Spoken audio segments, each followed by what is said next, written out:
ప్రజలను ఎమ్మెల్యేలను సీఎం కేసీఆర్ కలవరని, కేసీఆర్ చేష్టలతో తెలంగాణ పరువు పోతుందని కేంద్ర మంత్రి కిషన్ రెడ్డి ఆరోపించారు. కేసీఆర్ ఘర్షణాత్మక వైఖరి కోరుకుంటున్నారని ఫైర్ అయ్యారు. దేశానికి రాష్ట్రానికి రెండు విధానాలు ఉండవని, నిజాం కాలం నాటి ఆలోచనలతో రాష్ట్రాన్ని కేసీఆర్ పాడు చేస్తున్నారని కిషన్ రెడ్డి విమర్శించారు.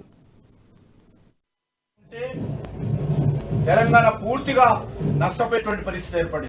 గతంలో ధర్నా చౌక ధర్నాలు చేయొద్దని ముఖ్యమంత్రి కార్యక్రమం ఉంటే చుట్టుపక్కల జిల్లాలలో ప్రతిపక్ష పార్టీ కార్యకర్తలను అరెస్ట్ చేయడం, ముఖ్యమంత్రి కుమారుడు పర్యటిస్తే వేలాది మంది పోలీసులను పెట్టి ప్రతిపక్ష పార్టీ కార్యకర్తలను, ప్రజా సంఘాల కార్యకర్తలను అరెస్ట్ చేయడము ముందస్తు పేరుతో ఈ రోజు రాష్ట్రంలో వివాదుగా మారింది. ఎవరైనా ప్రతిపక్ష పార్టీలు ధర్నాలు చేయాలన్నా, పాదయాత్రలు చేయాలన్నా న్యాయస్థానాలకు వెళ్లాల్సిన పరిస్థితి హైకోర్టు వ్యాఖ్యానించింది. ప్రతి ఒక్కరు కూడా పాదయాత్రల కోసమో, సభల కోసమో న్యాయస్థానానికి ఎందుకు వస్తున్నారు అని అడగాల్సినటువంటి పరిస్థితి. చివరకు ఆ రాష్ట్రంలో గణతంత్ర దినోత్సవాలు జరపండి అని ప్రజలు న్యాయస్థానానికి వెళ్లాల్సినటువంటి పరిస్థితి. చివరకు న్యాయస్థానం జోక్యం చేసుకుని రాష్ట్ర ప్రభుత్వాన్ని ఆదేశించి అధికార పూర్వకంగా గవర్నర్ గారి యొక్క గౌరవాన్ని కాపాడుతూ గణతంత్ర దినోత్సవాలు జరపండి, అందులో అన్ని శాఖలకు సంబంధించినటువంటి